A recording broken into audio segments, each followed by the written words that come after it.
The Dragon type is one of my personal favorites and has some of the coolest designs Pokemon has to offer, and some that are kinda just there. So today I'm finding out if I can beat a Pokemon Sword Hardcore Nuzlocke using only Dragon types. The rules for the challenge are on screen right now and down in the description below, so pause now if you need a refresher. As for the encounters, we've got an epic lineup of dragons, but since most of them are found in the very late game, I will be allowing myself raid den encounters. But I'm only going to be allowing one raid encounter per gym badge. There's also going to be a few more encounters we can get from the Isle of Armor, and I'll say right off the bat that this run gave me way more trouble than I ever thought it could. You'll see what I mean towards the end. But for now, let's do this. Since there's no starter Pokemon in existence that evolves into a Dragon type, let alone the Galar starters that don't even get a secondary typing, I just make the best decision and choose Grookey and name him Gus. We add Gus to the party and immediately head to the Isle of Armor, where Gus is going to be booted off the party. Because here, if we shake the trees, we actually have a chance to find a wild Applin. Now this really doesn't help us that much, because Applin only learns Astonish and Withdraw, so it's not going to be usable at all until it evolves. And because of that, I appropriately name it,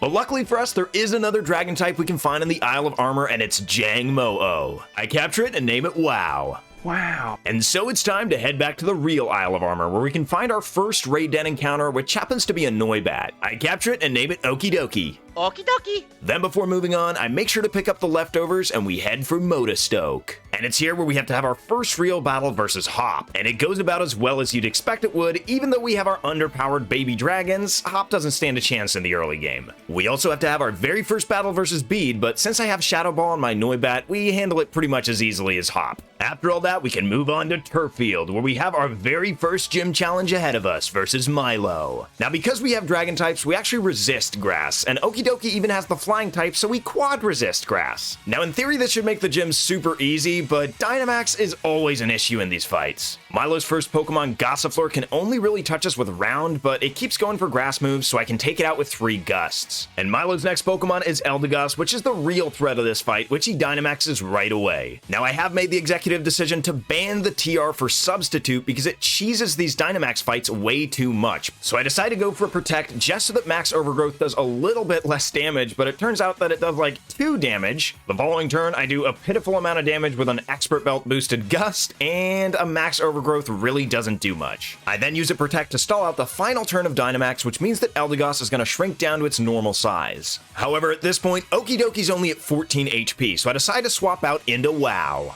Wow. On the switch, I get hit by a Magical Leaf, and then the next turn by a Leaf Edge, but they really don't do that much damage, and I can set up a workup to do a little bit more damage. The Eldegoss then continues to not do very much with its Grass-type moves, and I can take it out with a few more Dragon Claws, and that's gonna be it for the very first badge. Not that Milo's usually very difficult, but oh boy, these first stage dragons are not very powerful. We then have to fight Team Yell to get a bike, and Thievul goes for Snarl, but we got the Soundproof. Denied.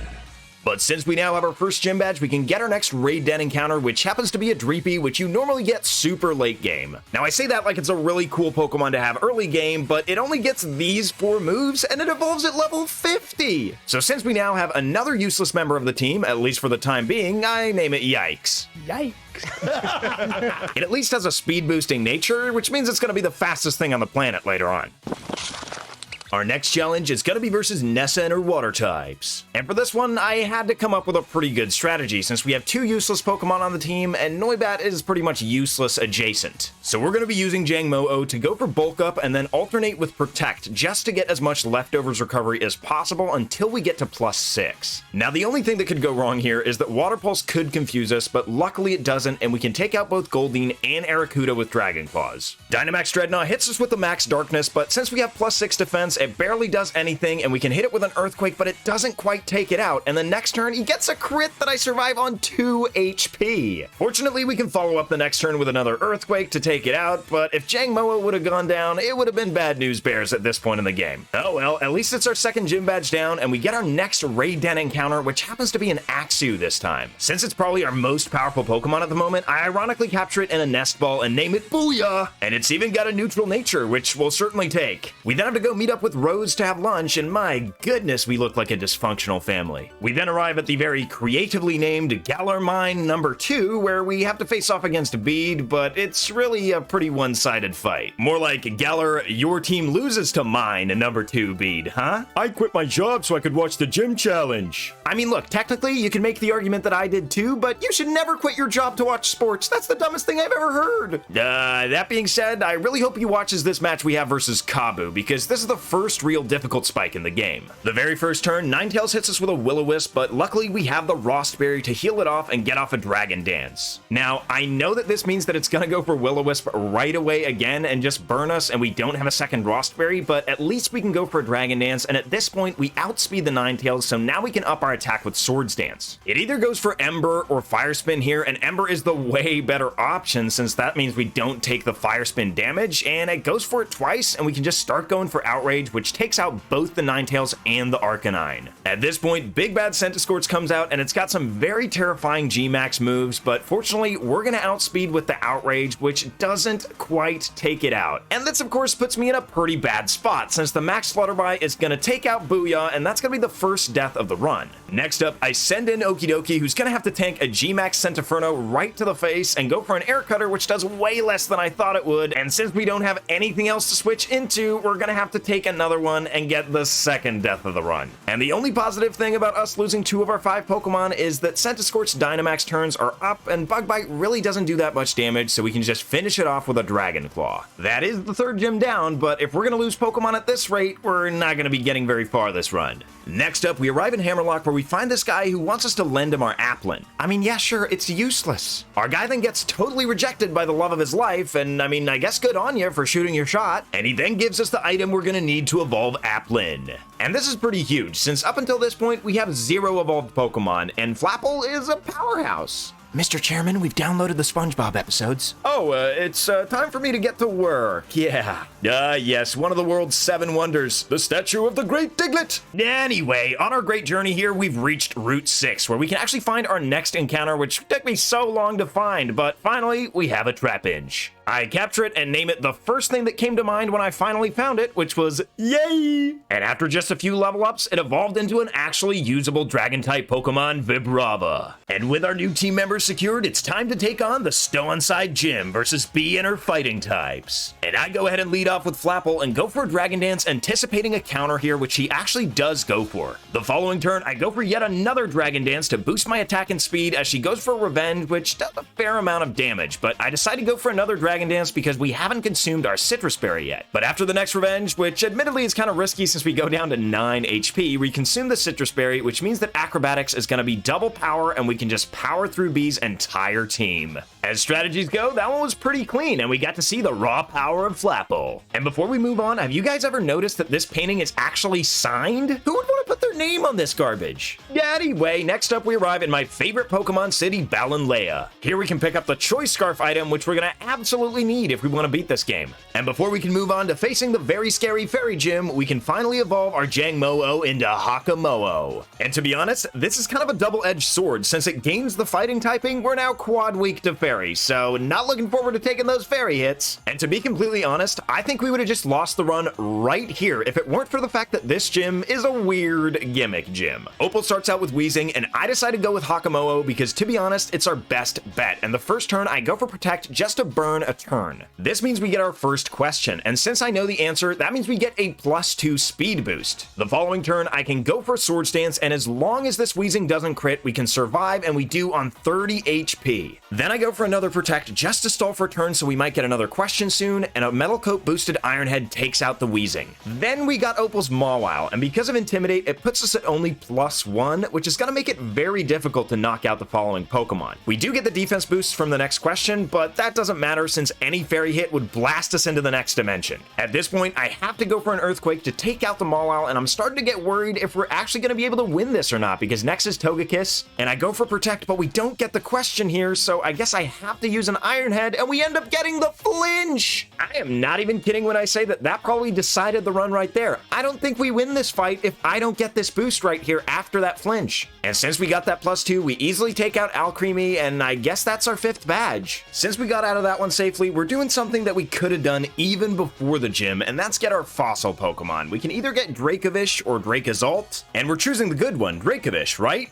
Wrong. We're choosing Dracozolt. This actually gives us an electric type at our disposal, and I fittingly name it What the Heck? Anyway, in the next scene, Bede gets abducted and turned into a fairy trainer, which might be bad down the line. We also have our next fight versus Hop, but since we have an electric type, it's easy peasy. Finally, we've gotten to Sirchester, where we can look the part of a dragon trainer. And it's also the next location in our gym challenge, the 6th gym versus Gordy and his rock types. In the very first turn, I introduce him to the concept that force equals mass times acceleration and destroy his Barbaracle. Gordy then sends in Shuckle, but it avoids a Leech Seed and hits me with a Rock Tomb to lower my speed. The next turn, I actually managed to hit my Leech Seed, which means we're going to be getting a bit of health back every turn as he hits me with a Struggle Bug to lower my special attack. But it doesn't matter since we're of course a physical attacker, and I set up that Dragon Dance as I get hit by yet another Struggle Bug. The next turn, I attempt the one-hit KO with the Grab Apple, but we don't quite get there and boost Shuckle's defense as it hits us with a Rock Tomb. At this point, I decided to just go for another Dragon Dance since it's going to go down to Leech Seed anyway, so we might as well have that boost, and we also mitigate the Rock Tomb. However, it wasn't the most thought out play since Gordy's next Pokemon is going to be Stonejourner, and I figured this is the perfect time to set up with Hakamoa.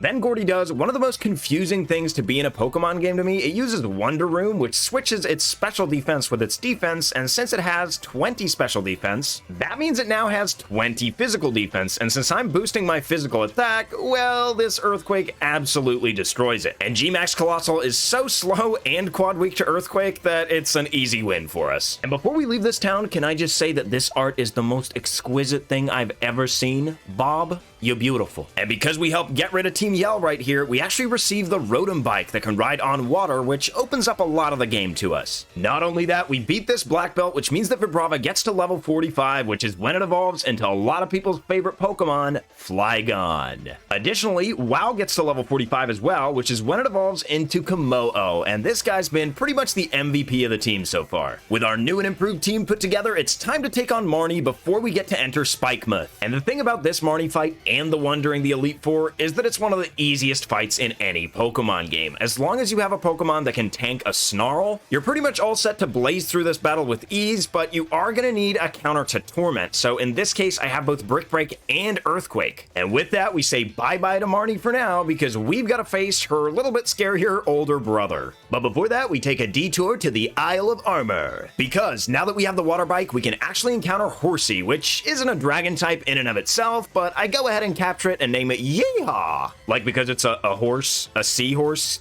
Yeah, okay. Little bit far-fetched that one, I gotcha. Anyway, after just one level up, it evolves into a Seadra. And pretty much right next to where we caught it, we can find a Dragon Scale. And this is pretty hype because now, with just a little bit of help from Andrew, we can evolve our Seadra into the awesome Kingdra. And with all the preparations for the 7th gym out of the way, we can finally take on Piers and his Dark types. Now, what everybody loves about Piers is that he hates Dynamax as much as everyone else, but what we hate is that he has Intimidate on his lead. So I go into Kingdra just to take the Intimidate and then swap into WoW. After tanking a Payback, I retaliate with a Brick Break, which takes it out, which is great, since that thing has Sand Attack, and I hate Evasion. I then go ahead and set up a Dragon Dance versus this Malamar, since I know that I can take a Psycho Cut, but it actually does a fair amount of damage, and my Brick Break doesn't quite take it out. Another Psycho Cut brings me down to 5 HP, and I can take out both Malamar and the Obstagoon with a Brick Break. Now, at such low health, I don't want to go down to Aftermath here, so I swap out into Flygon, who tanks a Snarl, and the following turn can retaliate with an Earthquake to win us the fight. We're sort of at a point in the game here where our fully evolved Dragon types can really tear through this mid-game. My uniform fits you to a T. Head on in, number 0. Yeah, laugh it up at my number. I'll show you who's the best. Because now we have to go up against a fellow Dragon type trainer and my arch nemesis, Raihon. I lead off with Kommo-o and Scarf Kingdra so that I can specifically outspeed this Flygon and take it out in one turn, because Breaking Swipe can be really annoying to deal with. I then go for a Dragon Dance, as Gigalith just sets up the Stealth Rocks, which is pretty much a free turn for me. I then go for an Ice Beam again on the Sandaconda, and by some miracle from above, I actually get the Freeze, so I can set up another free Dragon Dance. After that, Sandaconda stays frozen, and I get hit by a Body Press that doesn't do too much damage, and the next turn, I'm actually faster than Scarf Kingdra and go for a Dragon Dance. Then my Ice Beam hits, and the Sandaconda goes down, which means we only have to deal with another Body Press, and the next turn, we should be good to go. Raihon, of course, Gigantamaxes his Doraldon into some kind of futuristic skyscraper thing that I don't think anybody really knows what it's supposed to be. But because of my +3 Dragon Dances, a close combat is enough to just take it out in a single hit, and we don't have to deal with that thing at all. I'm then, because of Choice Scarf, unfortunately locked into Ice Beam, so I can't just take this thing out with a Scald, but one Body Press later, and we can hit it with a close combat to claim our 8th and final gym badge. Looking kind of salty now that you're not Miss Gala, Raihon. I was watching on the telly. What a match. That's right, who's the zero now, boys? Well, now that we have our level cap at level 51, I decided to try my luck and go to the Lake of Outrage to see what we can find, and I found myself a dino, but unfortunately, it's higher level anyway. I go ahead and capture it and name it Meh.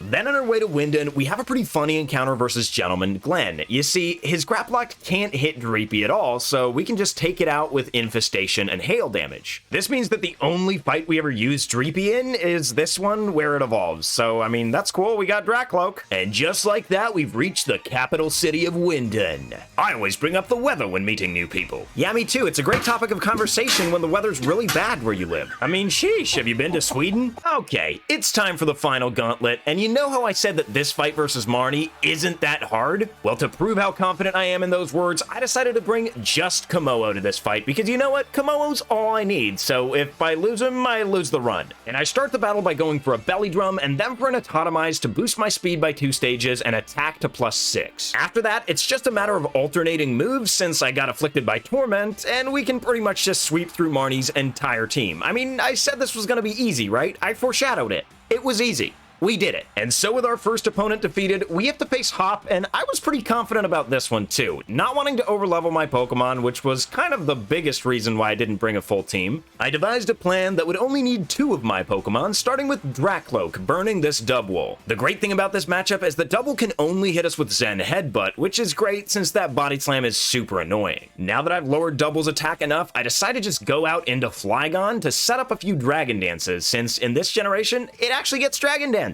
But that doesn't quite mean that we're out of the woods. You see, Flygon can get hit by Body Slam, and on the first one, I get paralyzed, but I do have the Cherry Berry, and after setting up 5 more Dragon Dances, well, we lucked out and didn't get paralyzed, so this means that we can start tearing through Hop's team 1 Pokemon at a time. And listen, I looked it up. I did the math, crunched the numbers. You fight Hop 10 times in this game, and that's only counting battles where you fight him and not when he fights with you. So I'm always pretty happy to get rid of Hop in this fight. But moving on, we can actually go back to Route 10, and I realized that we can find a Doraldon, which is going to be infinitely useful for one of our upcoming fights. And I named it after the sound I made after realizing that I can actually catch this thing. Ooh, I'm looking for something to look for. Never change, Team Yell, just never change. All right, our road to become the champion is put on hold because of bureaucracy, so we have to fight this angry businesswoman who starts out with Frostlass, and I go ahead and lead off with Kingdra. The first turn, I get burned by Frostlass, but since I'm a special attacker, I don't really mind, and I set up my Focus Energy. The bad thing about the burn is that Hex does way more damage, but I can set up an Agility, which means that the next turn I can outspeed and use Scald and take it out, and the combination of that Focus Energy, the ability Sniper, and my Scope Lens means that I just crit Salazzle and Serena as well. Now, unfortunately, my sweep is cut a bit short by this Milotic, so I swap out into It goes for an Aqua Ring, but since I know it can only attack me with Surf, I set up a Leech Seed just to get a bit of passive damage on it. I then get hit by said Surf, and it basically does no damage since we quad resist it, and I can go ahead and set up a Dragon Dance. This means that I'm free to teach this Milotic another lesson in gravity and take it out with my Apple. Garbodor is next, and it's likely going to go for G-Max Milotic since I'm a grass type, so I swap out into Duraludon, who can dodge it since it's a steel type. Then expecting the Max Quake, I go into my Flygon so that I dodge it as well. Now that Garbodor only has 1 turn of Dynamax left, I decide to just take the hit here after I go for an Earthquake, which almost takes it out, to be fair. The G-Max Milotic doesn't do that much damage since we of course resist it because we're a ground type. I do get poisoned, but my Pecha Berry heals it up. Then because of the weak armor, it is faster and hits us with a resisted Gunk Shot, does get the poison, but we of course seal the victory with an another Earthquake. And Oleana, I say this for your benefit and everybody around you, get some rest. A moment if I may, does anyone here even remember me?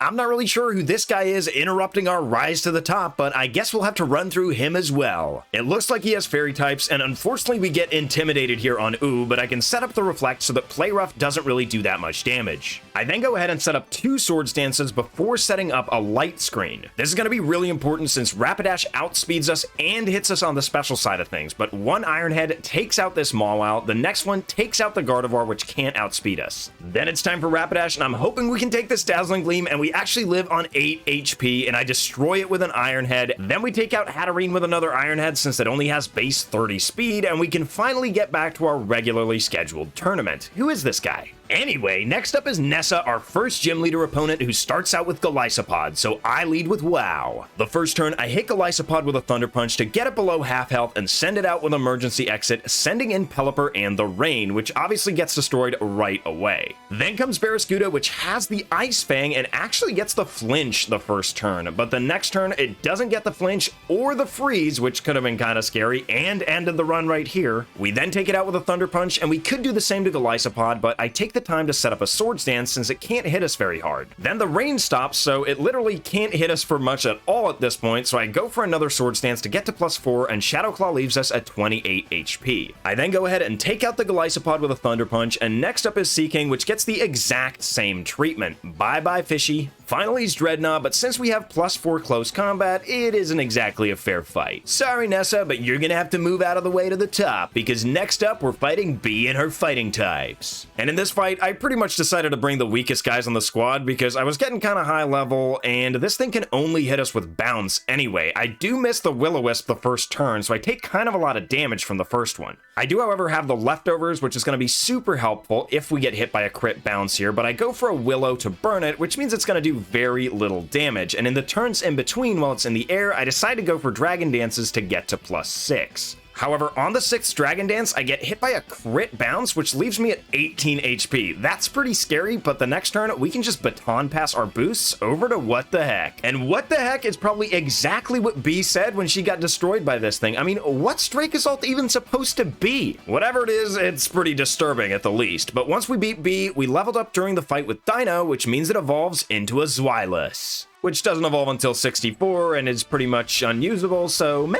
Okay, now let's talk about Raihon. In the previous fight, we totally humiliated him, but this time, it kinda went the other way. I'm gonna be honest. We'll get to that though. First, I go for a Dragon Dance, as Torkoal goes for Yawn, which isn't gonna be a problem. The next turn, I go for a Dragon Dance once again. We then get hit by a Lava Plume, which doesn't get the burn, but we fall asleep from Yawn and heal it off with a Chesto Berry. I then go for yet another Dragon Dance to boost my stats a bit more, as Torkoal goes for a Lava Plume, which does burn me this time. However, it's really not the end of the world since I can just pass my boosts over to Kingdra, which was the plan all along. On the switch, I do get hit by a Lava Plume, and it would be disastrous if we got burned, but it doesn't happen, and the next turn I can hit it with a Liquidation, which doesn't do too much because it's in the sun. I do, however, get blasted by a Solar Beam, which honestly is preferable to a Yawn, but the next turn, the sun fades, and we can take it out with a Liquidation. This means that Raihon's next Pokemon is a Turtonator, but since we have +3 attack, we can just take it out with a Stab Breaking Swipe. This means Raihon sends in his own Flygon, and much like Turtonator, it just goes down to 1 hit. For Goodra, however, we're gonna do something different because it likes to set up the weather, so I can set up my own Focus Energy to get 100% crit chance and the rain boosted Liquidation.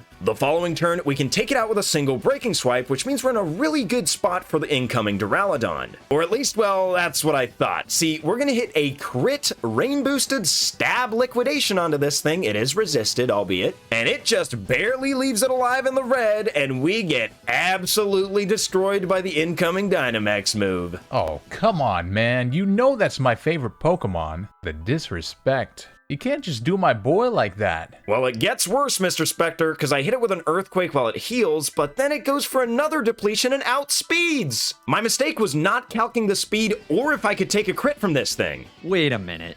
You didn't play around the crit using Flygon?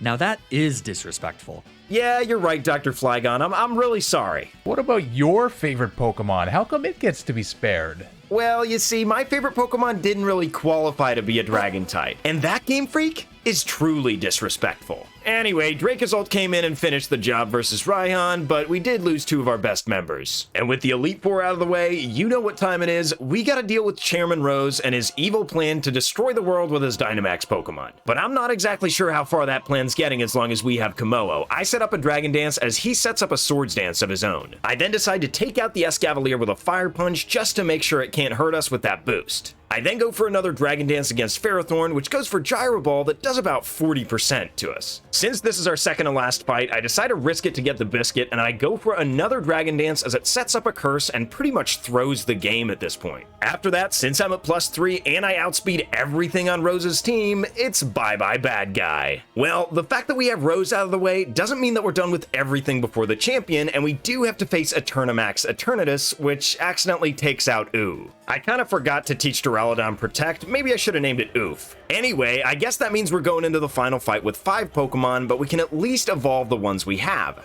So I start off by evolving Yikes into Dragapult, and then finally at level 64, Meh evolves into Hydreigon. And this is it, the final fight versus Champion Leon, the fight that decides if I can become the Dragon Champion of Galar. Leon starts out with his Aegislash, and I start with Wow. He goes for a King Shield the way he usually does against physical attackers, and I set up my Stealth Rocks for Charizard down the line. Then I decide to swap out into Assault Vest WTH as he switches his stance and actually goes for a Flash Cannon, which does minimal damage. We kind of then do this annoying back and forth where Leon goes for King Shield and I try to go for Earthquake, and the only time I can is when he's in Shield stance, which only does half damage. He then goes ahead and hits me with a Shadow Ball and uses King Shield the next turn so I can take him out with a final Earthquake. Now that Aegislash is down, we've got the same amount of Pokemon left, and he sends in his Haxorus, and I go for Dragon Claw if he goes for the Dragon Dance, but he just takes me out with an Outrage. This, of course, means I get a free switch in into Dragapult, and I can take this Haxorus out with a double Yikes. This actually puts us in the lead Pokemon-wise, but next up, Leon sends in his own Dragapult, and I decide to go for a Dragon Dance because I know I can live a non-crit Shadow Ball. Very fortunately, he doesn't get that crit, and because of our Dragon Dance, it only takes one Yikes to take out its Dragapult. Coming up is Leon's Seismitoad, and I've got just the thing for this guy, so I Baton Pass out into